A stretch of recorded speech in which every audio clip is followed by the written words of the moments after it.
So, I've been playing Monster Hunter for over 13 years at this point. My time with this franchise has finally hit puberty, and I think this is the right time to pay a tribute to one of my favorite series in gaming.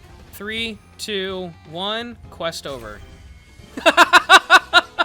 A series where the title accurately describes what the game is about. Dark Souls, more like unyielding penetration of the video game. Super Smash Brothers, I think that's incest, but you get my point. Monster Hunter is a simple yet intriguing title that has captivated many folks into thinking that being bullied by Bofango is enjoyable. Now, the only other series that is of equal favoritism right now is none other than the Souls series, which, ironically, many people who have played Monster Hunter have also played Dark Souls. Coincidence? I have no idea. Think of this video as a love letter to the series because, on a serious note, Monster Hunter has gotten me through some tough times. I mean, as a kid growing up, I was very lonely, and whenever I had a really bad day, Monster Hunter was there to help. But I also want to convince those who haven't played to at least give it a shot. I mean, everybody loves Monster Hunter, they just have to stick around long enough to realize that. And even if by some pubic hair-sized chance that you don't like playing the games, you can at least understand where everyone is coming from. Much like the Souls series, many other developers have tried to recreate Monster Hunter's ingenious formula, which consists of unique creature designs, weapons that are impossible to wield realistically, unless if you're Yujiro Hanma, some of the coolest looking armor sets in the gaming industry, and of course, phenomenal combat. Nobody can even come close to what Monster Hunter is. The hunting genre is on lockdown. One of the more recent clones being Wild Hearts, and yeah, it is a great game, but it doesn't have arm wrestling, so it loses. With that being said, my name is Josh, also known as Gormagala, and I hope you enjoy. First things first, forget the old Monster Hunter games. Anything before 2017 should be left alone. Now, the reason I say this is because 1, the old games are quite janky. 2, Monster Hunter is mainly a cooperative experience, and not many people are playing the older games. Some are, but it's unlikely. And 3, you're gonna have a very tough time trying to figure out everything. We veterans had no hand-holding or unskippable tutorials that explain everything in detail. We had pop-ups with the basic controls, a slap on the cheeks for good luck, and that was pretty much it. If you want to start playing Monster Hunter, I would highly recommend Monster Hunter World or Monster Hunter Rise, as these two games are the easiest for new players to sink their teeth into. And not to mention, there's a bunch of online guides because Monster Hunter at this point became more mainstream. Monster Hunter World is more grounded and tactical. Monster Hunter Rise is more so, you know, zooming around the place. If you then want to try one of the older games, I highly recommend Monster Hunter Generations Ultimate, as it has some of the most content of a Monster Hunter game, and its unique playstyle is incredible. So, what's this game about? I don't think I need to explain that. Let me be more concise here. Monster Hunter is about a specific gameplay loop. You fight a monster, carve its skin for materials, make weapons and armor from said monster. You fight a bigger monster, carve their skin for materials, and the cycle repeats until you reach the endgame, where your goal now is to make the most broken build possible with the dumbest looking layered armor sets. I call this one Buff Penguin. This loop can be broken up into 3 categories that will nicely organize this video for now. The monsters, the weapons, and the armor. There are, of course, other things to talk about when it comes to the franchise. Its music, its story, miscellaneous things, which I'll get to. But for now, let's talk about the monsters.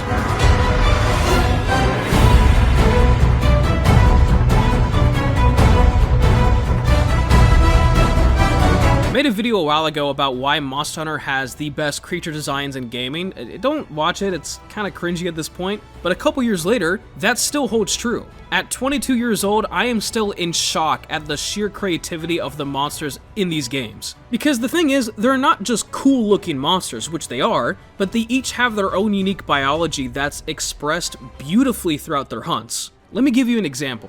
Brachydios is the flagship of Monster Hunter 3 Ultimate, but in simple terms, he's a dinosaur that knows how to punch things. His special quirk is slime. Explosive slime. When punching the ground or the player, the slime will stick, exploding after a short amount of time. This makes the battlefield itself quite a bit of a hazard because he leaves his, for lack of a better term, DNA everywhere. When he's enraged, the slime on his body will turn yellow, exploding upon impact. You might be thinking, why doesn't the slime on his body explode? Well, Brachydios has a unique symbiotic relationship with the slime, which is more of a mold substance actually, but it can survive unprovoked only on Brachydios' shell. Brachydios can also use its saliva as a hyperstimulus to replenish said slime on its body when running low. Now, unlike Brachydios, some other monsters are more methodical in their approach. Nargacuga is a silent assassin, assessing the hunter's movements before striking with deadly precision. He can rain down spikes from above, his signature tail slam killing hunters, fainting hunters that are caught off guard. Other monsters are, well, kinda stupid, others look like a penis, but they allow us players to ease into the combat early on. They all serve a purpose, except for the penis. What I really appreciate about this series is not just the monsters with remarkable abilities, but the developers took time to explain why they have these abilities and how they properly use them. Having lore or a backstory about each monster and what they can do, even if it's just a couple of sentences, adds an extra layer of depth to the series that not many games will even attempt to cover. And by the way, friends, this is only the tip of the iceberg, which is a monster as well. Rajang is a huge monkey that uses his brute strength and electrical powers to flip hunters inside out. Although the lightning Rajang possesses is not natural, his diet is the reason he's capable of using any of it. Well, what does he eat? Nothing special really, he just eats unicorns. Well, specifically the horn of that unicorn. By the way, that unicorn is called Kirin, it's classified as an elder dragon, which doesn't make sense. He's really annoying to fight. But here we are. Deviljho is a massive brute, using his jaws and dragon breath to crush anything in its path. In Monster Hunter World, Deviljho can use smaller monsters as a freaking weapon, tossing and dragging them along the ground as a means to kill you. If I'm being honest, this is one of the coolest things I've seen in the series. The absolute audacity of this man to use other monsters as a weapon is crazy cool. They're known for their insane hunger, and there's even a variant called Savage Deviljho, who is the definition of hangry. Savage Deviljho can go even further beyond, turning into his namesake, the devil himself. This is like a secondary enraged state that will burn your health bar if you get too close to his face. The only reason why Savage Deviljho can achieve this form is by cannibalizing their own kind, slowly killing himself whenever he enters this state. Glavenus's fangs are a biological whetstone, allowing the monster to sharpen its enormous tail blade in order to slice anything in its path. Nergigante is so brutally physically powerful that he will intentionally destroy the spikes on his own arms during the hunt, which will regrow stronger until his whole body is covered in spikes. Yeah, I love Nergigante, he's like my favorite monster right now. Did I mention that he eats other elder dragons? If you didn't know, within the Monster Hunter food chain, elder dragons are at the very top, second only to black dragons. First-class threats, which consist of monsters like Fatalis, and Fatalis, considered by some to be God itself, or Diamoralis, who is pretty much a walking volcano.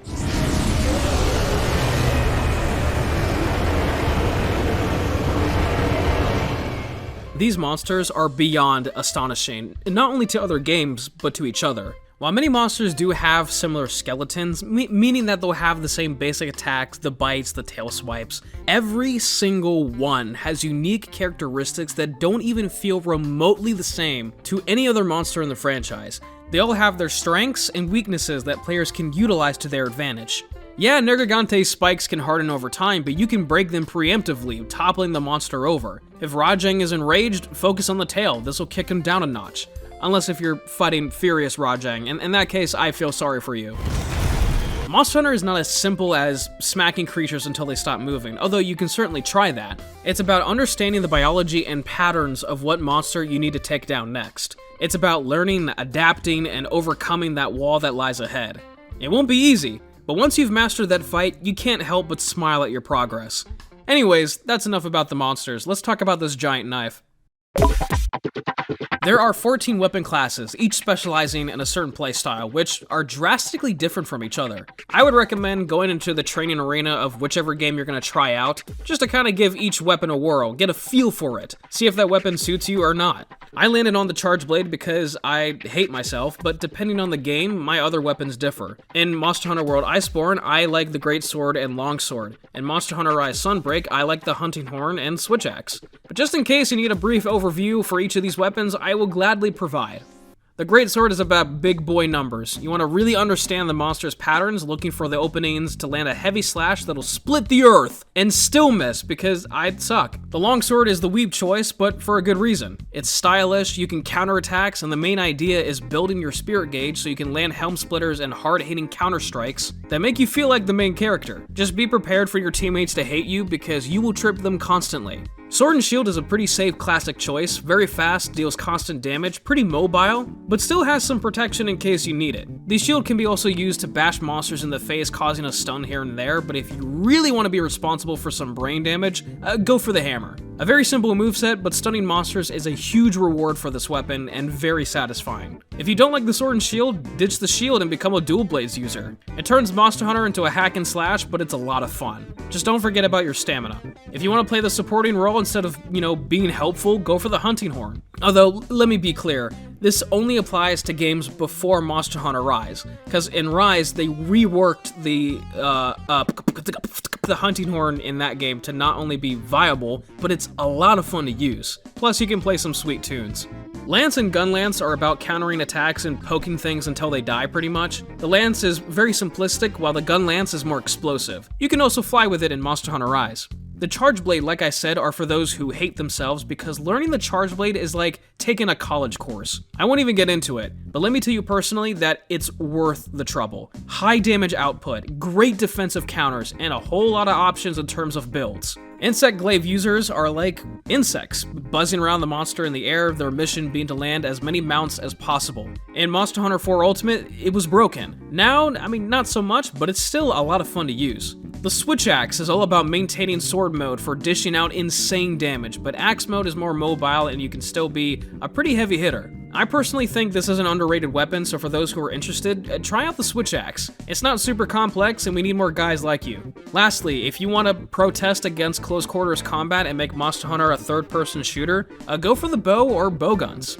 I don't really use these weapons too much, so I don't know much about them. There are so many techs and tips that the games never explain, so please use the training arena and look up some tutorials on YouTube to better learn these weapons. Weapons that are perhaps some of the best I've ever seen in the gaming industry. Same with the armor sets. As someone whose body is full of creative bones and muscles and cartilage, these design choices really tickle my fancy. As I'm sure anyone else who has even the mildest appreciation for cool-looking weapons. Let me take a moment of your time to show you some of my favorites. The Black Fatalis Blade, a simple yet iconic greatsword that goes all the way back to the very first Monster Hunter game. The Demon Lord War Drum, Furious Rajang's hunting horn. Dude, I love bongos. Anything made by Ruiner Nergigante. All of his weapons are S tier in terms of design. Dark Claw Demise, Elatrion's longsword. It's a scythe. What else do you want me to say? And of course, I can't forget about the paper origami switch axe that does, well, dragon damage. See, that's what I love about this series. You can cosplay as an angel of death, use the head of a monster you just defeated as a hammer, or you can use a stuffed animal as a charge blade and look like a man pig. The juxtaposition between epic cosplay and funny attire is amazing. Speaking of attire, let's talk about the armor sets. You thought this game was about hunting monsters? No. Monster Hunter is about spending hours on screens like this, figuring out numbers and wondering if your mix set is viable. There is a high skill ceiling not only when it comes to the gameplay, but also when building a set of armor that has your desired skills. Now, if you're starting off, just make a complete armor set from one monster. Don't worry about mixing everything together. It gets complicated very quickly. And again, that's why I don't suggest the older games as well, because it's way more ludicrous. Here's what I suggest. Find out which armor has your favorite skills, boom, make that armor set.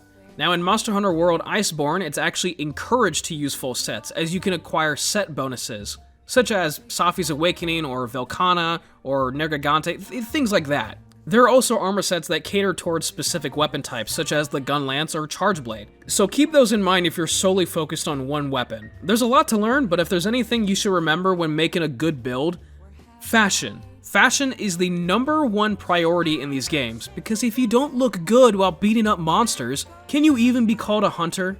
Which is a great time to show off my cosplay of Hercules, which I think I did a pretty good job. Again, I have to say, Monster Hunter has some of the best equipment designs I've ever seen. Personally, I love Shara Ishvalda's armor. I look like a Buddhist god, which is freaking awesome. And there's also, come on, there's Fatalis, Velkhana, Nergigante again, I love that monster, Risen Teostra, Chaotic Gormagala.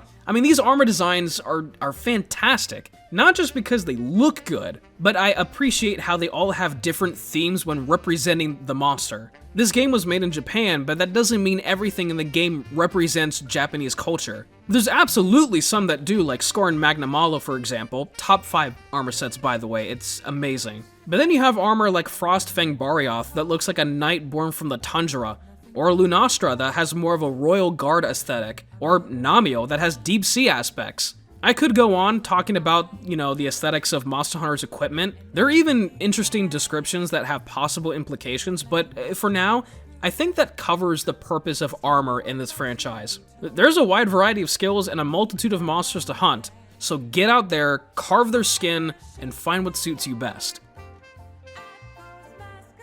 Those are pretty much the main aspects of Monster Hunter, but I do want to settle down to talk about the minor details that I just love about this series. For one, the collaborations are amazing. No, this is not a mod. The game developers actually put in the Tyrant from Resident Evil as a skin for your handler. It's both kinda creepy and awesome at the same time. If you didn't know, Monster Hunter is owned by Capcom, so that's why you're gonna see a lot of those type of collaborations. There's also layered armor sets for both your Palico, which if you don't know is your cat companion, and yourself of course. They have armor like Mega Man or Inoken from the Witcher series. You can dress up as Akuma from Street Fighter or Dante from Devil May Cry 5. Or any of the Devil May Cry games. That was the only one I played. There's plenty of other instances of collaborations, but I really do enjoy the crossovers. It's hilarious to see Akuma beat up a monster and then teabag its corpse. You can also decorate your room, although I think this is only in Iceborne, so do take that with a grain of salt. But look, I have this statue of Fatalis in a real, authentic Beotoda skull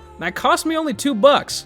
I actually spent most of my time writing the script while listening to the background music in my room, which you can also change. I made it the Moga Village theme from Monster Hunter 3 Tri, which was my very first Monster Hunter game actually. It's the small things like this that really brings the franchise together. Monster Hunter is one of my favorite series to date, probably my favorite, and I think it's a shame that it doesn't get more attention. I highly recommend it. It took me a bit to really sink my teeth into it, but with a little dedication, this franchise can provide you with countless hours of fun. It's insane how much time I've spent playing these games because they have so much content, and even after I've beaten the final boss and made his equipment, I still play it. The gameplay loop never fails to entertain me. I want to make more weapons, more armor sets, just really perfect every single fight. I know this really isn't a review, so to speak, but if you were to ask me what my score is, it's a perfect 10. After being with the series for 13 years, I really have no complaints. Obviously it's not perfect, but those imperfections are insignificant when looking at the bigger picture. But with that being said, I hope you guys enjoyed this video. My voice is leaving me, so I'm going to keep it very short and sweet. If you did enjoy this video, be sure to leave a like and to subscribe for more content like this. And I'll see you in the next video. Take care everyone, and of course, stay safe.